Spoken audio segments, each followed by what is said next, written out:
Hey, Dallas.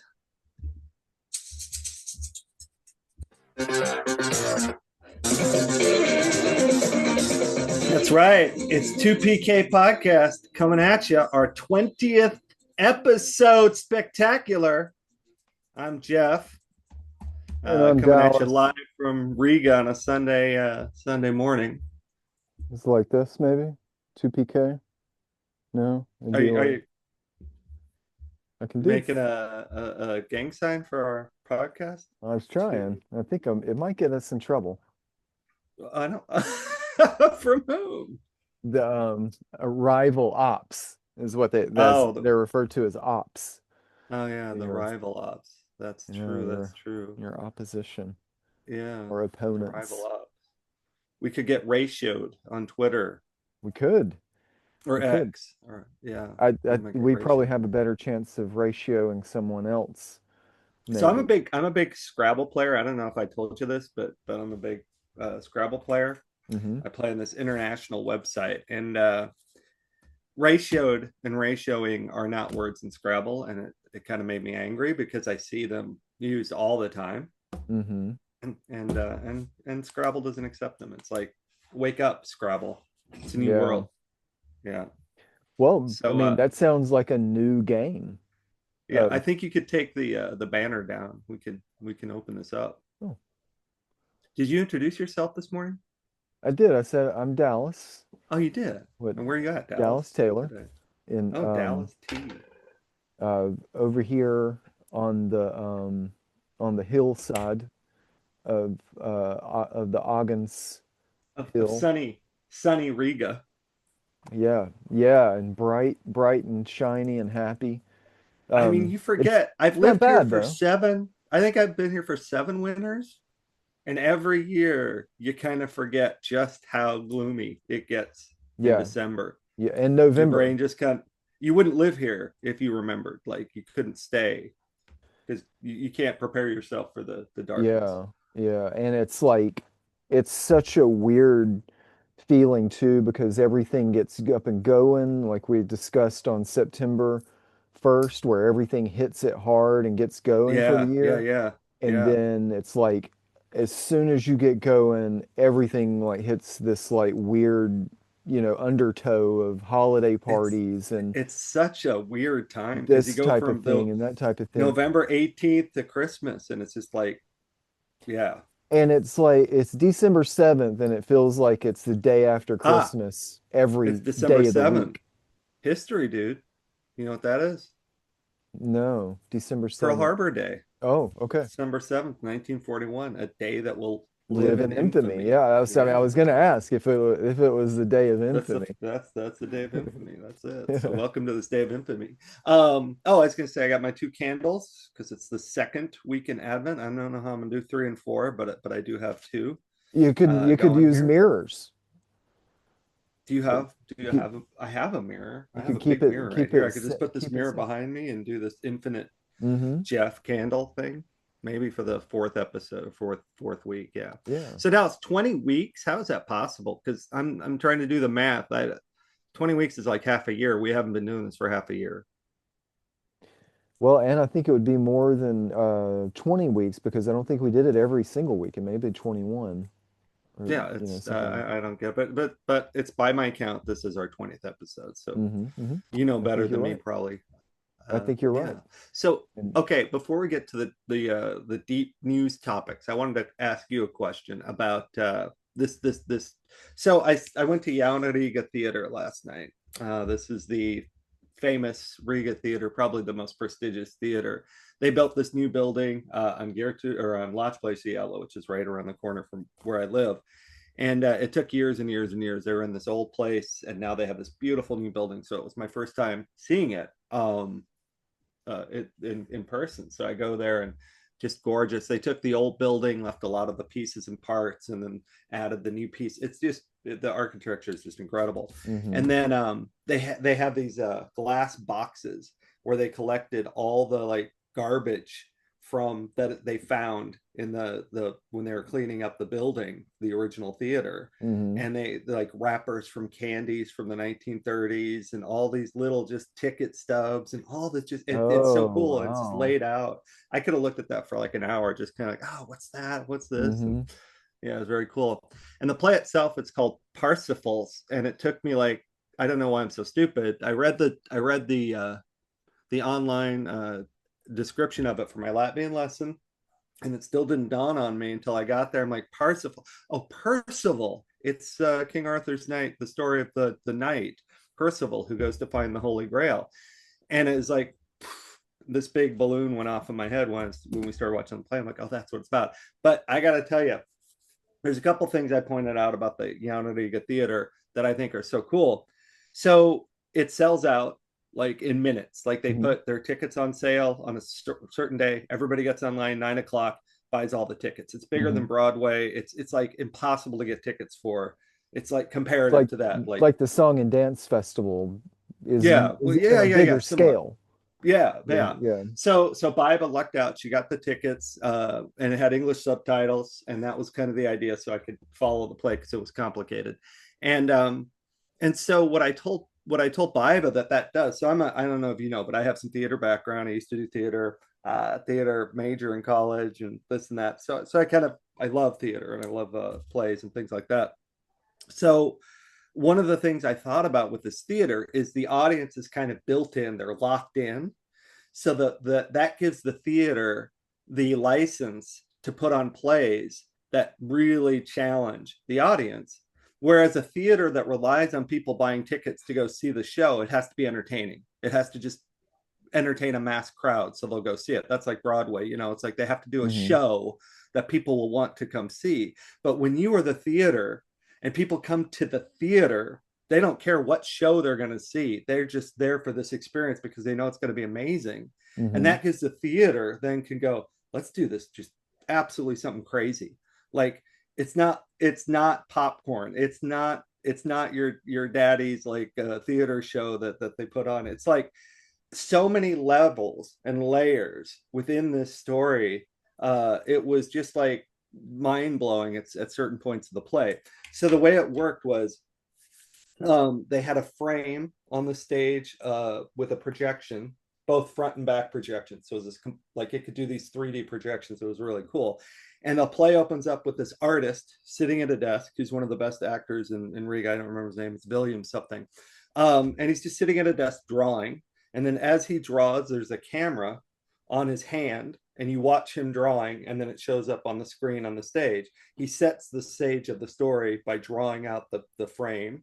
Oh, So he's just wow. drawing. Hmm. And then on top of him doing that, then there's two storytellers, an old man and his daughter, who are going from town to town telling stories. Hmm. And the whole play is kind of the frame of him telling the story of Percival to his daughter to teach her how to tell this story so that she can go on telling the story.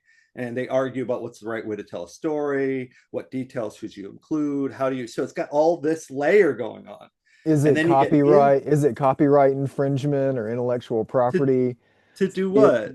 if you hear a story and then tell the story to someone else? I don't think so. No, I think Yeah. especially no, I don't think so. And then the play actually finally you get to the characters, and it's like the name of the play is Percival, and you're like, okay, where's Percival? Why don't we have Percival? So it took like the building, and then they had, I think there were like 5 or 6 actors, maybe seven, and they played like everybody played like 10 parts. So Percival, which they didn't figure out to the middle of the play, plays his father. So you see the act of Percival being conceived behind this curtain. They do this really like stylish, like lovemaking scene. Okay. And then the boy is 14 years old. And it took me like, oh, it's the same actor. Like he was his father. So it's just like this layers of just layers upon layers. Yeah. And the story starts and it's kind of silly. Like he's 14 and he doesn't know anything about the world. His mom took him away from the world and had him like raised him in a forest by himself. So he has no knowledge of the outside world. And so he's like this, he changes his voice to be like high pitched and really innocent. And then as the play goes, this actor just delivers like the goods. Like he goes from this like funny, silly, childish to this super deep, serious thinker by the end of the play. And it's Hmm. such a transition. 3 hours and 40 minutes we watched this play. One break, 3 hours and Oh, 40 minutes. wow. Yeah. And then at the end of the play, the storyteller falls asleep and Percival turns to the artist and says, I don't know the next part of the story because the storyteller's fallen asleep. And the writer or the artist says, it's your story. Just tell it. And so then Percival gets to finish the play telling his own story. And then at the very Wow. end, the writer stands up from the desk and says, and this is what you can do, Percival, when you have a theater with an audience who are going to listen to you no matter what you say. And it's just like, oh Wow. my God. And then in one scene, the daughter of the storyteller, she was also the lover of Percival in one of the scenes. She played a different part. But at the end, they like recognize each other as actors, that they're lovers, even though these two characters have never interacted or met. But we as the audience know they're the same actors who played these lovers in a previous scene. So now they're flirting with each other. And then the very last scene is them. They have a real candle on stage lit just like this. And they come together, their faces, and they're about to kiss. And then Percival blows the candle out. And it was just like, wow. And I was just like, I could just look at Baiba and she was just like shook, like the level it built to, just building and building and building and breaking that fourth wall and just overcoming like this Yeah, whole, yeah. yeah. And it's just, Wow. yeah, and Incredible. there's no way you could put it in a movie. There's no way Hmm. you could put that on TV. It wouldn't work any other way but Hmm. live theater. And only in a small like this box they have that's very intimate and where you really feel like you're a part of the show. And Hmm. that's the cool thing about live theater, that you can't do this stuff any other way. And AI couldn't do that shit. The CGI couldn't do that shit. Nobody could pull that off unless you're with real actors doing the story, doing the things, and all the sound effects and all the things were internal, Hmm. like just these 7 8 actors doing everything in the play. Yeah, it's Yeah. just I just the work they did was beyond impressive. So Yeah, we had a yeah, similar, not exactly that in depth, but we had a interesting experience with the opera here, and it was the first time I've been to the opera. yeah. And a lot of people have told me about it, and even before I Mm-hmm. moved to Latvia, it was kind of a thing of where people that you would interact with, they would just talk about, like, if you were asking them about, like, oh, what's life like there, um, they would always talk about how there were all these cultural events that were bigger cultural events, bigger concerts, bigger Mm-hmm. symphony orchestras, Yeah. the opera, plays and stuff like that that are in more Mm-hmm. like Broadway theater level play type stuff, Yeah. and that there's more common people or average people that are going to these things. And that was Yeah. certainly my Yeah. experience Yeah. at Much the more opera. democratic, as they say. Yeah. Yeah, even to a point where it's a little strange because when you go to an opera, you expect everyone to be in their Yeah. fancy, and you'd Yeah. be out Yeah. of Yeah. place, but you go and Yeah. it's more like a human zoo in like the all of these characters in the audience are way more interesting sometimes than even what's happening Yes. on stage. Yes. I guess people watch at the theater last night. All Yeah, it's and just they'll amazing. all like be all like on the edge of their seat, like hold like Yeah. clawing over Yeah. the edge to like get a peer. Last night, this is just a funny little side note, but this they had the men's room and the ladies' room, gorgeous architecture, and they're two swinging doors, like old fashioned, and they're actually like connected inside. Like you could walk from Mhm. the ladies' room to the men's room from the inside, so there's no real barrier. This Like counter with mirrors, saloon doors. kind of like saloon doors. Yeah. Okay. So I go to the bathroom at the intermission. I come out and this lady, this really sharply dressed young woman comes out of the men's stall and just walks out like nothing happened. I'm just like, go girl. Because the women, you know how the women's bathroom at these places, it's like Oh in the yeah, line, yeah, it's yeah, yeah. always 5 times longer. She's like, Well, screw it's it. sometimes it alternates where sometimes it'll be the guys that are all lined up and the women's and Rarely, rarely. because we Yeah, got yeah, yeah. we got the trough. We've got the trough. Women will never have the trough. Well, and then sometimes you go to places we went to one place, I forget where it was, but where they had built up this nice little market area and Yeah. had like all of these little restaurants that were in there and like people Mm-hmm. were meeting. And it was a nice little place, like a market or a tirgus, as they call it Yeah. here. Um, but That's it good had though. one bathroom that everyone had Yeah. to share. Was it And one of so the porta potties? no, no, no. It was Oh, like real built bathroom. into the building, Yeah. but it was Okay. one single bathroom. So you built a public place, and it's popular, and you want Yeah. it to be successful, Are but you then everybody gets there, and they have to line up, and are the you talking line about Ogden's will Tyrgus? stretch around the place. No, no, no. Because it was Ogden's like that too. They had that one bathroom on the it main floor on the until top floor, they opened up and one they in the built a new basement. one down Yeah. in the bottom, and Yeah. it's and Because it's it was got the like more sinks, and ridiculous it's to got have bigger. this. Yeah. Yeah, Latvia has a real problem with public bathrooms. No, they don't. This is what people There's say, some but that are okay. I've never been in a city where there's a bathroom at the park like they are here. Like they're actual built park bathrooms. There's some I like around, but I'm saying like for the most Esplanade part has one, around Vermonastars has Vesrega. one. Yeah, yeah, but like you have to know where they are. I think those are even paid toilets, right? Like they're not No, like no, no, they're free. They're free. okay, but Some still you are have to paid. know where they are. Yeah, yeah. And they're not, and so like if you're walking through Vesrega, if you're Yeah, walking through you're the right about canal Vetsvega. park, There's no, yeah. and it's like it would be one thing if it wasn't so many people. Yeah. Like if you came out and you were like, oh, well, I need to remind myself to use the bathroom before I go or whatever.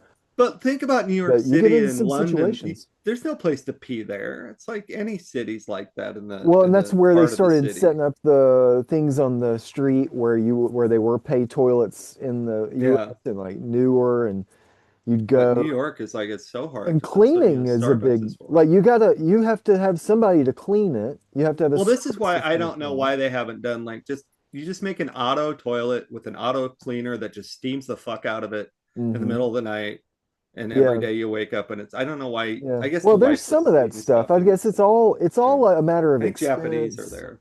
Yeah, it's all a Yeah. matter of Okay, expense and but I want to age, go back, Dallas. I want to go who back it's to the story for. of Percival because it was my first topic I didn't Oh get yeah. to. Was so here's this. So this is kind of an idea that's woven now because I was talking about it to Bai, but then we see this play and the play's about this topic, and it's just come up over and over and over. So it just seems like something I want to talk about. Just get your opinion. So Percival is raised. It's that classic question, like what happens if you raise someone with no direction, like they grow up in a forest and they're only taught very very little about the world, they really don't know anything, A wild and human. Wild human. they really go to the extreme there. So the mom gives him like three pieces of advice when he leaves home, and one of them is if a girl gives you her ring, then you can kiss her. So the mom says, if a girl gives you the ring, you can kiss her. But he's 14 years old and he's stupid. So he mixes it up and says, when you kiss a girl, you take her ring. And he ends up accidentally raping a woman as he's going through his little trial to become a man. But he didn't know it.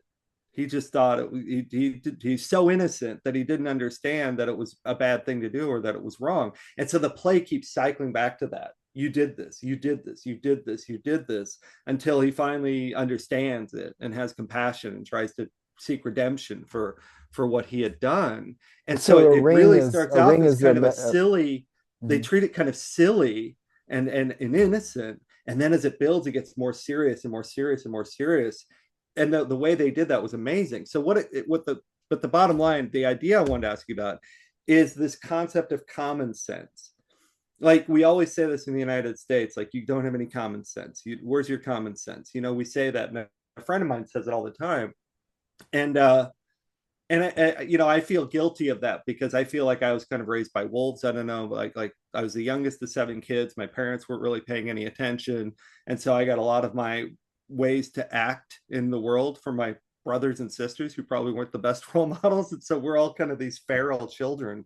People didn't want us at their house. People didn't want us. We break things. We were loud, and just we had no idea like how you're supposed to behave Hmm. as normal human beings. So it's taken me my whole life to kind of like, okay, what am I supposed to do in this social situation? Because I didn't have any of that. So my argument has always been there is no such thing as common sense. It's not that I'm stupid. It's just that I was never taught that you eat the fork on the right side and the knife on the left Hmm. side. The cup is here and the plate is like this. We didn't have table settings. We didn't have any of that. So that's not common sense. You just don't, you're not born just knowing something like that. Well, yeah, well, Someone they have has to etiquette, show you. etiquette Yeah. schools. No. Yeah.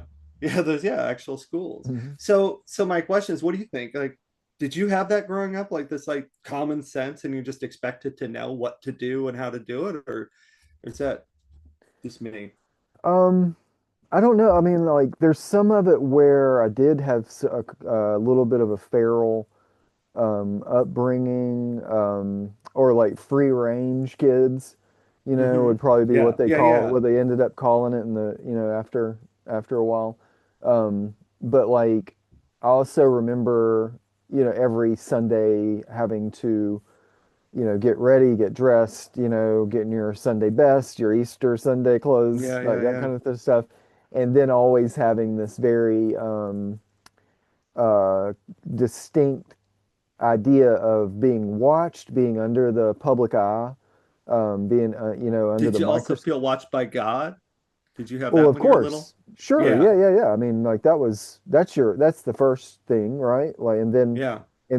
but it's like, but from a preacher's kid perspective, you're going in there and you're seeing it because um, there's just a lot more of that interaction and that perspective where you're getting all of the contact from everybody in the place. Like not everybody that goes is going to interact with everybody there, but the preacher Mm-hmm. is, Yeah, right? that's true. And it's because everybody Yeah, there. you're in the spotlight a little bit because of that. Yeah. Yeah, yeah, and there I am at the coattails, and just kind of looking up and watching the reaction of everyone sort of having that, Yeah. and Yeah. then but then go into the various places, interacting with other preachers and having dinner and stuff like that, and where these older bishops and people that were in charge of the churches would talk about Yeah. the larger structure and larger programs, and talk about theologians and other denominations, coming together, and the different clergy that was involved with all of that. So like you would get this perspective on it all, under the right circumstances, that was quite political, I guess you'd say, and like ready for to like gearing up for that bigger um, stage, world stage, Yeah, and but like, as you can. back to you as a child But that's what I'm saying. observing So this. So you're what being in do you my feel like world, it? in my What do you mean they're situation. grooming you for this like mass understanding of the way Christianity should work in the world? Like this, that sounds really heady for a child Hmm. because we Um, didn't have any of that. There were no politics in our church. It was just yeah. I didn't have any of that. It's a mixed bag, and it's like it's a progression, of where like what you would see at the individual churches, and the smaller churches, and then the network of maybe like the regional area, and then the larger denomination, the larger network, how a lot of that feeds into things like the National Prayer Breakfast or the Well, what was this weird thing you sent me with clergy and the chaplains. man's group that you sent me this poster for Hmm. the men? What was it? So yeah, the ministry, it was the church that I showed in the first episode of the Congregational But Holiness it's Church. it's this men's, but it was like a Mhm. day of prayer for men or something like that. Like It men is like a meet. men's ministry, Yeah. outreach, or like, it's where you have So men's it's kind of groups, and like then women's groups, and did you see youth this youth groups. Speaker Johnson got kind of brought up on this where there's not a single woman who is on any committee, chair of any committee for the Republican Party. Hmm. And he Speaker Johnson, I was listening to a podcast, they were talking about him. He said there's one congresswoman he likes. I don't remember what her name is, but he said he likes her because he feels like she could make a good Thanksgiving dinner. He could trust her to make Thanksgiving dinner. So he said that about another congressperson. And then he also said something on a podcast to the effect that women have spaghetti brains and men have waffle brains. And so men can like keep things together logically, but women are just like all over the place. So that's the Republican Party right now. So when you said that about the Christian men and all this, this stuff, it seems like it's actually manifesting at the highest political level in our government, in the government of the United States, with these, uh, Well, yeah, I mean, yeah, all of that, manosphere. I mean, there's contradictions in all of this stuff. Because, like, I watched a video and they were talking about the Roma community in a certain neighborhood in Britain, and there was like where they had an assault on a young girl, Mm-hmm. and there was big protests. The men reacted and stuff like that, and the journalist comes up and starts making it a racial issue and asking it about race and stuff like that, and asking like sort of posing the questions in that regard. And the men are like, well, we're going to protect our women and children, and just kind of being very like matter of fact about it, and like Yeah, not hateful or anything, but it's like if a group moves into your neighborhood and they act a particular way, and that way is bad, and then they want to defend their people for acting bad, it's like it's just I don't know, it's really strange. It's like I'm not like I wouldn't want to condone racism or sound like I am in any way. right. But if you flip that around and a bunch of British people went into a Romanian neighborhood, started acting very British, started Yeah. like wanting to take over the place, or like That's form what the a British. Oh, colony, it's a or nice country you got here. Maybe we should take some of it home. maybe we should have a colony. Yeah, yeah, yeah. And history's got its own track on that situation. Yeah. Oh, But I'm that's saying hilarious. like No, that would make a good it's skit though. I it's like that just because strange. It's like if you you took show the like the people coming from other countries in a British neighborhood and how they have their weird culture, and the British people like, oh, look at them with a talking about bad about them. And then on the flip side, you show the British people moving into their neighborhood, and their custom is to like, okay, you work for us now, and we'll and this and that, and that's like the British appropriation, like their Mhm. culture Or coming I into mean, play. That's and then hilarious. The Romanian mafia, or like, the locals in the Romanian neighborhood get together, blah blah blah, get out of Yeah, here, get out of here. It's like if the people you're talking about don't like that particular group, they're going to be like, rah rah, I'm glad that you ran that other group out. It's like if you look at it generically and just like remove yourself from the equation and look at it of just like, individual, units of measurement, like some of it just doesn't always, like it doesn't make sense to always be outraged because something is happening to, it's like there's no virtue in being different just because you're different. It's like you can still be a monster just because you're different. I think we're seeing that oh, we had this in Omaha. with the In right Omaha, wing stuff. Like um there's different types of people in the right there's wing this of there's all this big sorts. conundrum in Omaha. I don't remember which group it was, but maybe Tunisians or some African refugees were coming to Omaha, and they had this little one part of town that they all lived in, so they all went to the same school. And kids would come to the school with like bruises, and they were being beaten and whatever. And the argument was that that's their culture, that they beat their kids. And we're like, that's not culture, that's against the law, that's against our morals and ethics. Right. We That's what I'm can't saying. condone Yeah, it. yeah, yeah, We yeah. can't. Yeah, that's what I'm saying. It's an illustration of what you're saying. This, you can't condone something because it's culture when it's wrong, when Well, it's and then like, completely and all of a against our sudden you're stand. in the wrong for trying to Yeah, create to a safer question. Yeah, situation for yeah, that. It's like yeah, you're imposing your culture onto them or whatever. And it's like, yeah. But it's like, no, are you you can't supposed to come let here. that Yeah, culture impose onto you?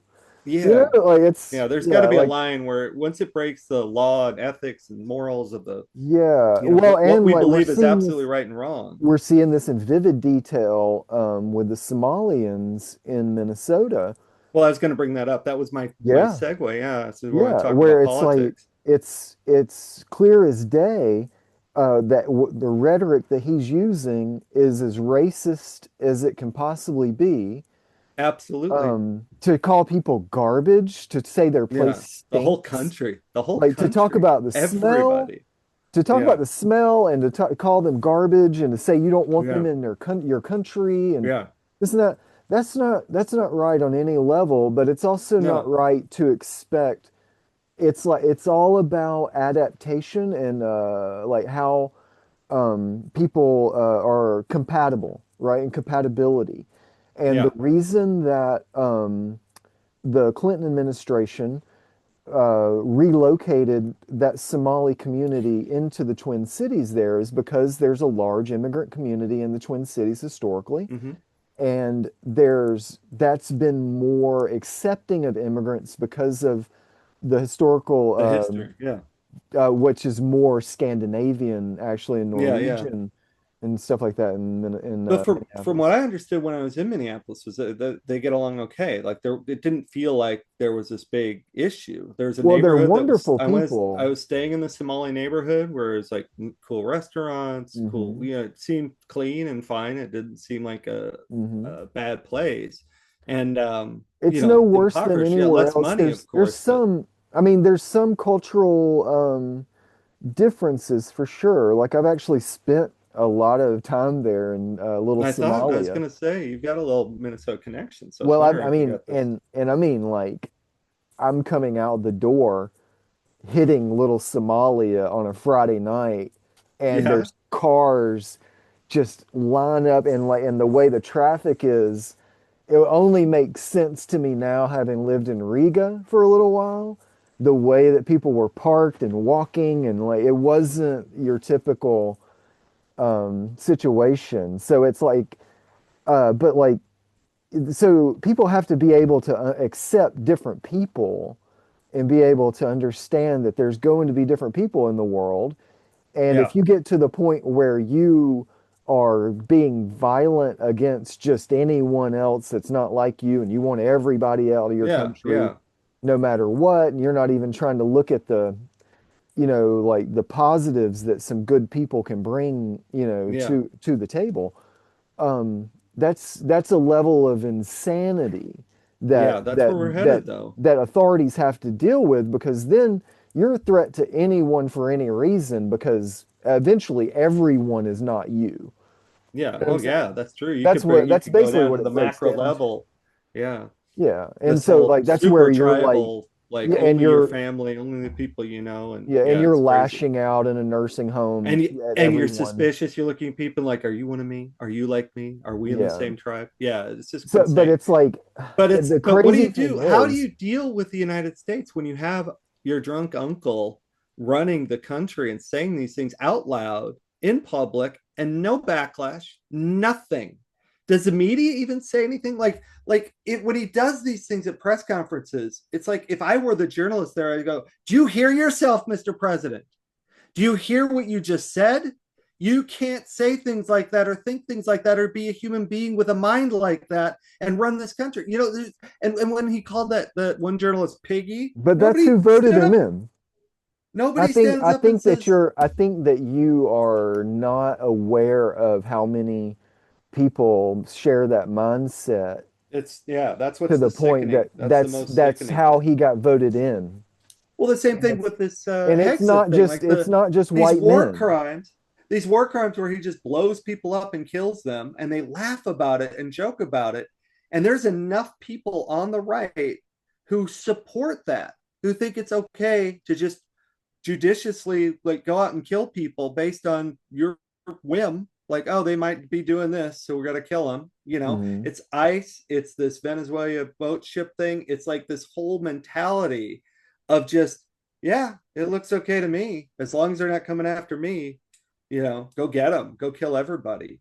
And it's Well, it's bizarre to me, this absolute their brains just don't work or something. I don't know. I You mean, tell me. I'm fascinated every day that only a handful of people get to run the show globally for as long as they have, and no matter what, the gears keep, turning and clicking back around to where it's them and they get to stay and get to do Yeah, whatever they want to do. yeah, yeah. How So long's it's Netanyahu been in power? Like 30 years?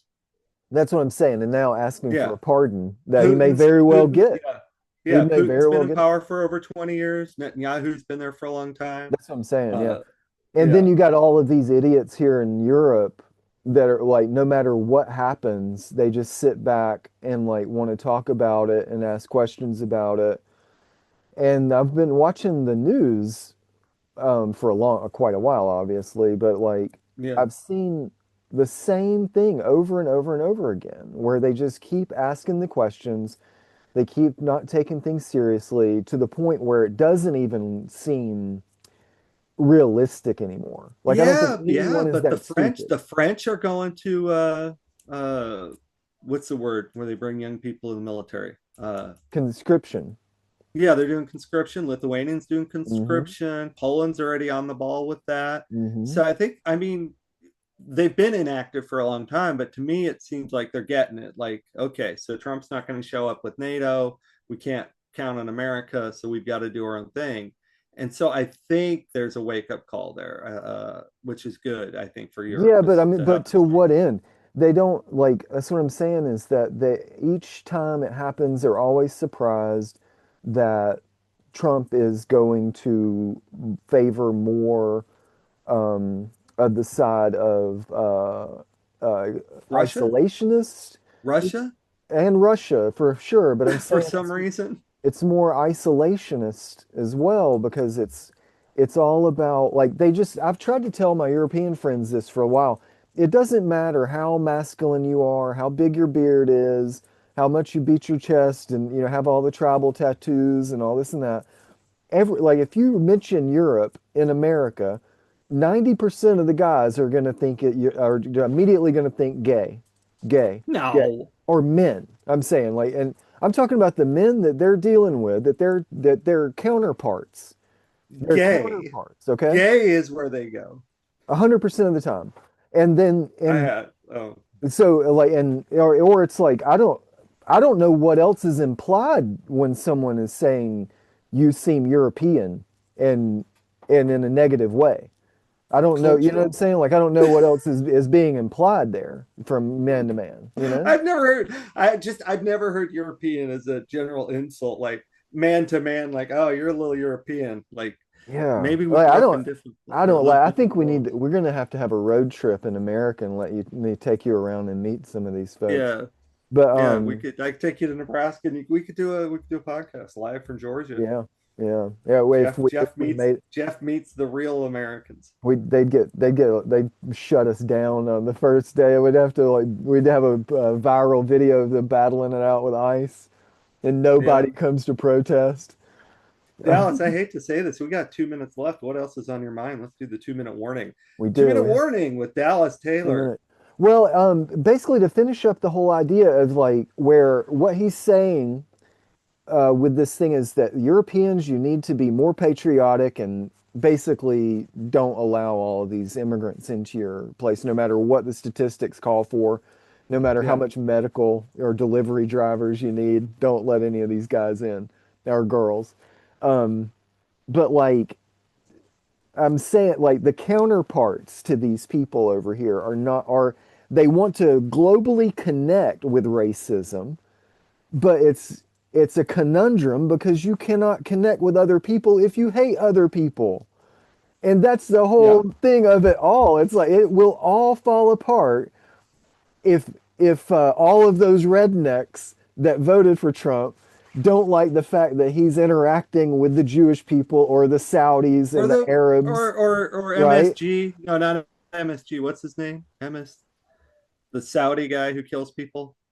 MDF, I think.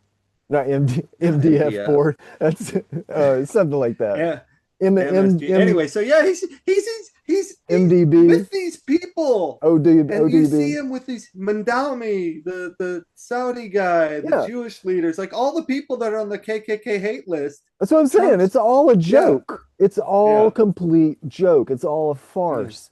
They It is only a care farce. It's about like power. Parsifal. And then within that structure, you can see where, as long as the white man is the one Dallas, we gotta say making the call, goodbye. It's been a they'd be great okay day. with It's it, you know? nice to see you, and peace out, brother.